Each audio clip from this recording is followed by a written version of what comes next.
Alright guys, so it's kind of been a while, and I've just been busy on a bunch of other stuff. I don't know if any of you guys watch SPP and were there when I was commenting a couple weeks ago. My dad got in a car accident. He's recovering good. He's got, like, you know, he's got to wear a neck brace and stuff, but he got rear-ended, and the car's moved. Its old spot is taken up. I don't want to show you guys too much because I do have a surprise, but that's where it was. There's one of the surprises right there, but we'll not talk about that yet. My roof is sealed in. This is why I had to redo the car, or redo the position of the car. I had got a big hoist, and the minimum length of the hoist was 18 foot, so you had to, you know, move it here and then move it over there and just put up boards as you can go. The only reason why I did that is because my roof is so tall. It's 14.5 foot, so I couldn't use like a drywall hoist. Like I said, move the car in here. Have been working on it, have had some setbacks, have made some progress. Obviously still motors out of it. I guess I'll talk about it now, but I bought a GTO pan. I know you guys have seen the one that I've been working on for a long time, or had worked on quite some time. Spent a lot of time on it. It actually warped, and what my plan was to do is to get a flat sheet of steel, set the steel on it, glue down a piece of a large piece of sandpaper, and then just kind of lap it until it was flat again, and that would work. But I've spent so much time on it that I just can't justify putting more time into it. The pan actually cracked when I tried to winch it down, and so I'm gonna keep it, and I'm probably gonna file it flat in case I ever need it again, and just keep the setup. But I'm not gonna do it right now. I'm at this point ready to get the car ready and running. I'm really tired of looking at this thing with no motor in it and not hearing it run. So had a lot of setbacks. I guess I'll show you guys the motor. We'll stop here at the Regal. As you guys would know, when you get desperate, you start stealing parts off things. And this car here had a turbo drain front cover that I had made almost a year, probably more than a year ago now. And it's also got vented valve covers for like a catch can setup.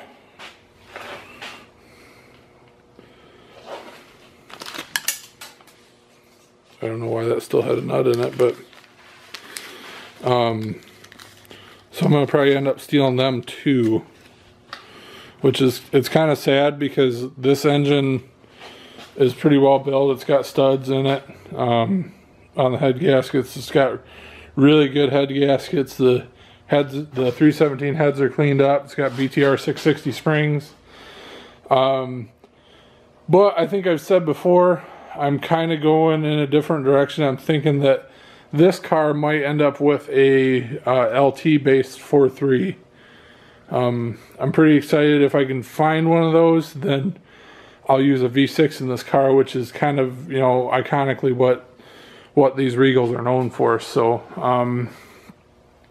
yeah, I haven't really touched this car, and I feel kind of bad about it, especially with the surprise that I have. But this has always been a long-term project of mine, and it's not something that I just want to throw together. And you know what Roadkill says about that? That means it'll never get done. But you know, sometimes it does take time to make something that you really want. But okay. See, I did not have the correct length bolts because I cut off this little, they usually have like a really long step here, and for ease of installing the engine I cut those off. I didn't have the right length bolts, so I used the stock ones and put sockets and stuff on it. But I ended up cracking it here when I did that. Yeah, I'm just kind of over it at this point. If that GTO pan will work, then I'm just going to use that. If it won't work, then I guess I will be sanding this flat. I did get a good deal on the GTO pan, so either way I can probably sell it and recoup my money if I need to. But as of right now, we're going to pull this off later. I'm not doing any like working filming right now. Just trying to keep you guys updated, and I know I haven't been, but there's the 10AN fitting for the turbo drain. So that's pretty much it. I've got the heads torqued on. I actually did take some video of that. I probably wouldn't even put it in there. Had all sorts of technical stuff where the video was kind of blotchy. It wasn't really blotchy, but I had to do like a bunch of different cuts because I couldn't think that day. So I probably won't put that video in, or that footage in here. Just know that the heads are torqued on. I sprayed them down, the head gaskets down with copper coat. I'm sorry guys, I'm using the new camera and it's like way more, it's way less wide angle. So the picture should look better. It shouldn't look any fisheye like the action camera that I use. So at this point the engine's almost ready to go in. I have to wire it up. I have a few other things that I have to finish under the car, but I'm actually working on finishing up the roof out there. I have that little strip down the edge that I showed you to do, and then I'll push the car back out and continue working on it. For right now, I'm thinking that until I get this engine fired up, I'm probably not going to film it. I've been really dreading editing video, and I think that's a lot of the reason why I haven't made much progress on it. So until I have like a big update, I think I'm going to lay off filming for right now and just work on getting this thing in, getting it ready. Had a lot of setbacks as it is, and you know, I feel like that's the best thing to do. I'd really like to show you guys how to wire, but if you guys do have any questions about wiring and doing one of these standalone harnesses, A21 Bravo actually just made a really great video. That would be what I'd recommend to watch. Excuse me.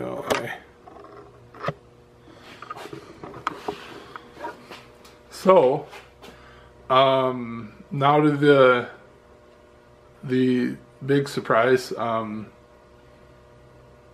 don't really know how to say it. I probably gonna get some flame. I have too many things to work on, but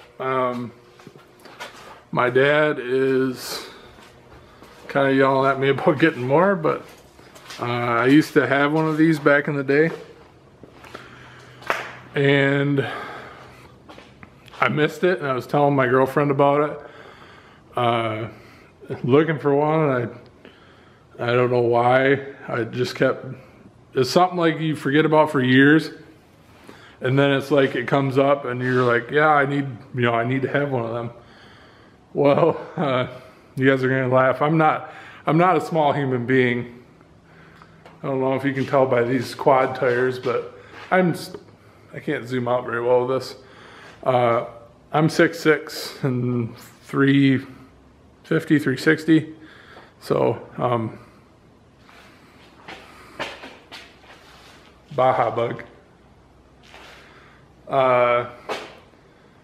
She actually bought this for me for my birthday, which is not for another couple months, but we're not very good at surprises, so let me get out of the frame and I'll show you guys it.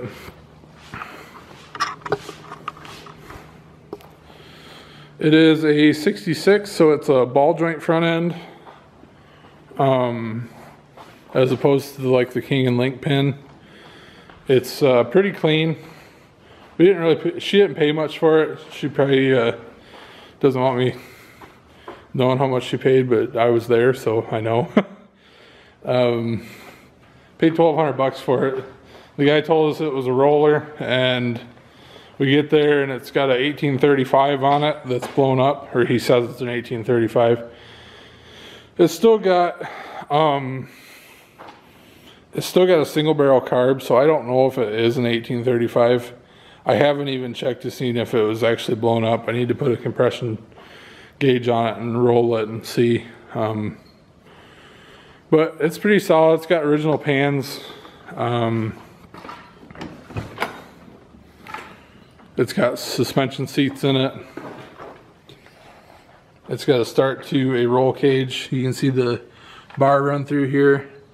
It actually is pretty solid.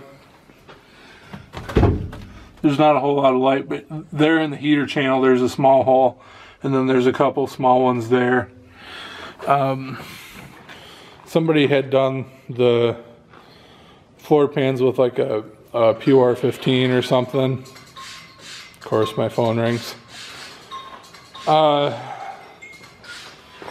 So, you know, this is kind of a project that I don't know if I'm gonna film a lot of. If there's any interest in it, then I may. But, you know, I don't know how much interest there is in these old bugs. I know I like them, but yeah, if there's any interest, I guess let me know and I'll work on it. For right now, I'm thinking if I can get this engine to run, then I'll get it to run.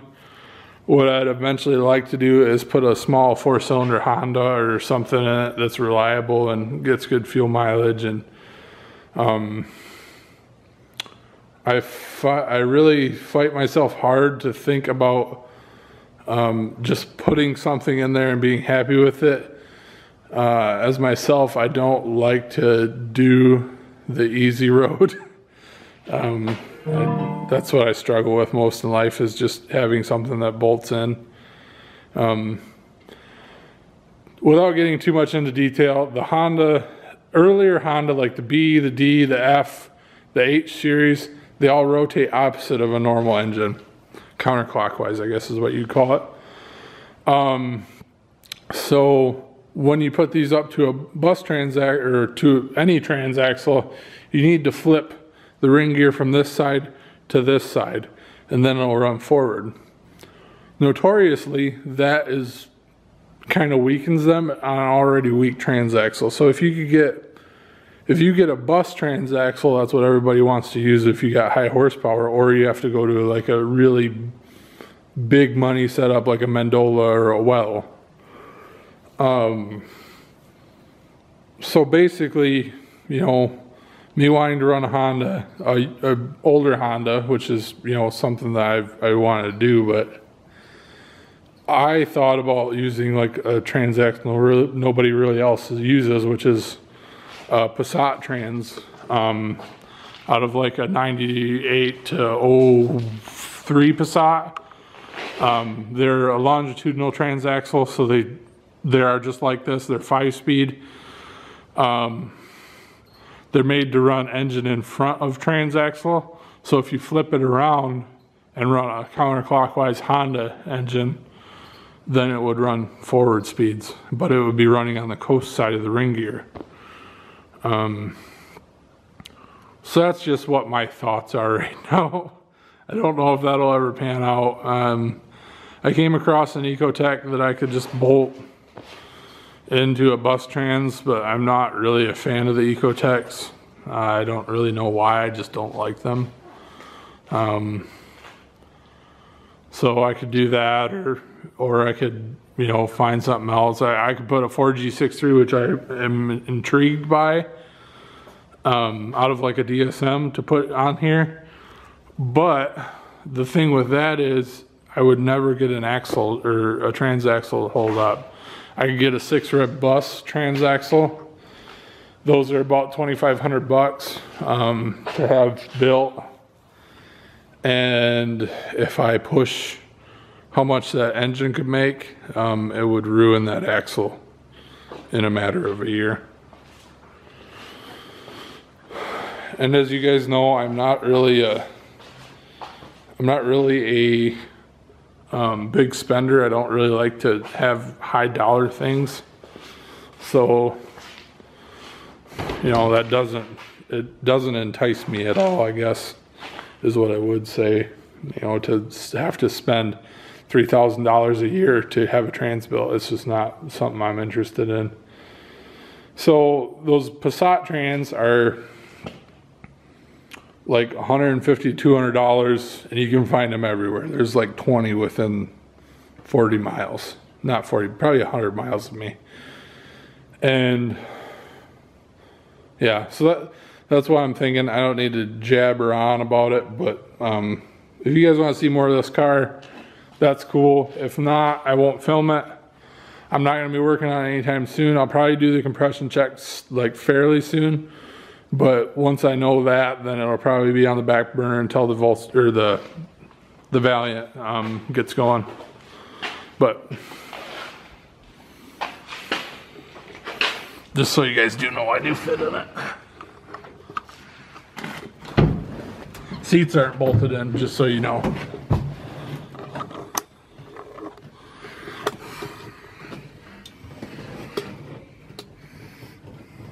Look how much room I got. The seats are on runners too, so don't discourage yourself if you're a bigger guy and you want a bug. I mean, there's not a lot of room once you're in it, but I mean, left and right's fine. Forward and backward, when I had mine, I had to move my seat back, which is what I have to do here, but I'm gonna have to get kind of a curly Q shifter because I'm a ways back, and I'll have to just get it up here, and then if I do turning brakes, I'll just have to put them back further. So I kind of look cross-eyed from this because I'm looking over there. Yeah, I don't need to blabber on anymore. I think you guys are caught up on where I'm at and the chaos I have and the addiction that is real. Once you get into cars, you just can't, there's no off switch. There's no tell yourself that the one you have is good enough. The problem I have is I acquire all these cars and I don't ever get rid of any of them. Which right now, what I was telling my girlfriend and everything is, if I put more things in the barn, then it'll be easier to heat. So, you know, that's about my excuse, and I don't know if it's a good one or not, but anyways, I'm gonna get to work on these barn pieces here, get that done. Maybe do a compression check on this, maybe work on bolting that new pan to the engine, and maybe get it in this weekend, I don't know, but tentatively right now I would say whenever I get the engine in and get ready to run. I'm not making any promises on timeline because it never pans out for me, so I just, you know, instead of making myself look like a fool, I'll just say, you know, when it happens, and I'll let you guys know. I'll put the video up as soon as possible. And I want to thank you guys for watching, all the support. It's been really great, and I'm sorry I've kind of lost motivation to film and to edit. I just I don't know. It seems like I'm not good at editing, so it takes me a long time to edit. And sometimes, like that one AutoFest video, that took me like 8 hours to edit because there's so many clips and everything to sort them, and all that. It just took me forever. Anyways, appreciate you guys watching. Thank you guys for all the subscribers. Thank you guys for all the likes. I appreciate every one of them. I appreciate everybody that's watching this video, especially to this point. I just want to say thanks, and I'll see you guys on the next one. It may be, you know, a couple weeks or maybe even a month, but I'll keep you updated. I'll talk to you guys later. Thanks for watching.